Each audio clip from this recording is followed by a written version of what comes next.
Hey there all you gals and gents, this is Axolotl Aristotle here to discuss one of the most important aspects of gaming, level design and the implementation of mechanics.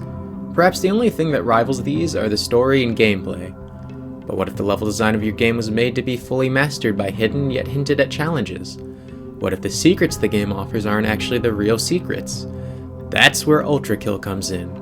Developed by RC Hakita Patala and produced by New Blood Interactive, the game is a mixture of FPS qualities and the intense combat mechanics of Devil May Cry. The premise is simple. Humanity is dead, and to satiate your programming's lust for blood, you descend into hell to kill what you can. Early on, the game informs you that these big glowing blue orbs with a light hum are the secrets of the game. Most aren't too difficult to find, but all they do is add to your points multiplier at the end of each level. The game has optional challenges for each level that add to your overall completion rate, which is tracked by the Devil May Cry's ranking system for each act of the game, and its individual levels. What was annoying, at least at the time, was that the game didn't reveal the challenge of the level until you had already beaten it, so you either had to press onwards through the game or replay the level. Yes, I'm aware you can exit out of the level and then look at it through the main menu to see the challenge, but for me that just broke the flow of the game. The true beauty of Ultrakill comes out if and when you decide to pay heed to the extra challenges that each level has to offer. The rewards of doing so allows you to find out how to play the game in a more unique way and to try and experiment with mechanics that you otherwise would have ignored. The first act of the game, the Prelude, was very simple with its challenges and mechanics. In the first level, you're told that your charge shot can shoot through glass panels. You even have to do this to progress to the next level.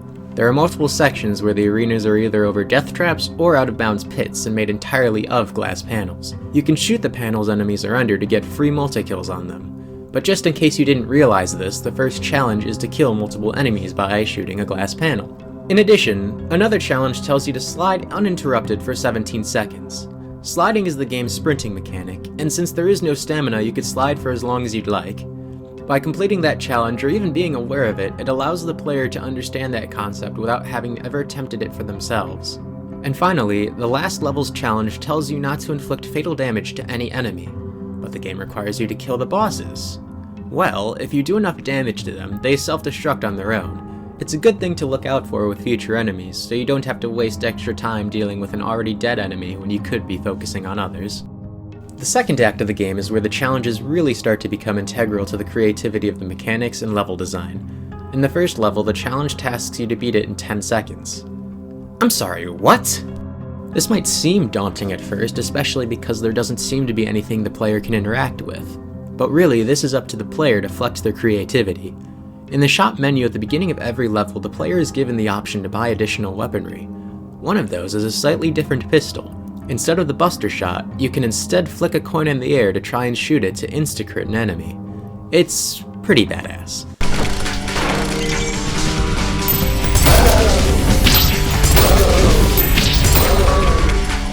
However, that isn't its only use. Think back to when you were a child, when you and your family were at a fountain, and they gave you some coins telling you to throw them in and make a wish. Well, I wished to beat this challenge.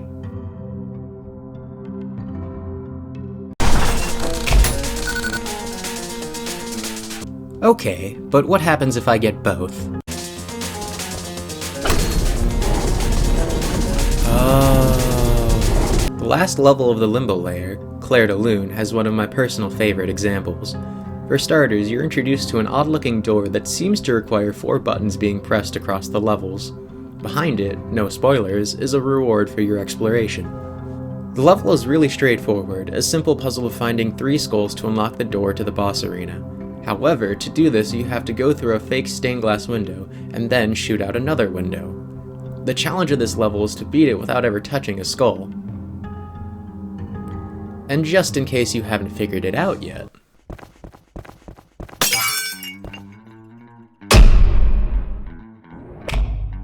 That's right, the game includes a hint with the boss intro animation. Finally, Akita took the challenges to an entirely new level. I mean, look at this. How the hell are you supposed to do this?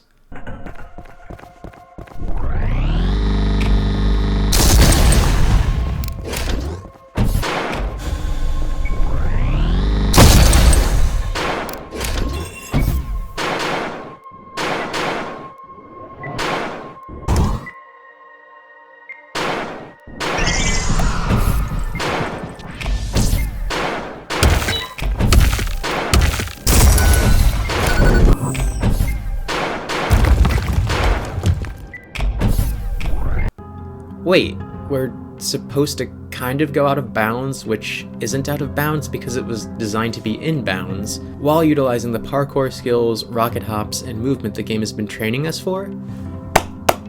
Bravo, good sir. Honestly, I love this game, and I can't wait for the second act to come out. I mean, Hakita upped the bar when he asked the players to go out of bounds to avoid opening doors. I can't wait to see what new mechanics, weapons, and levels he has in store for us. I didn't showcase all the challenges, let alone the neat mechanics and weapons the game has to offer. In fact, the hidden levels on each layer are incredibly unique and completely shifted the tone and gameplay on its head.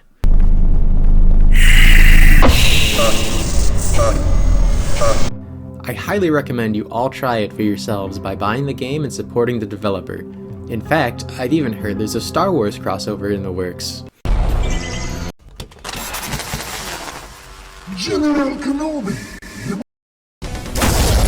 Thank you for watching. Don't forget to like and subscribe if you enjoyed this video, or to dislike it if you didn't.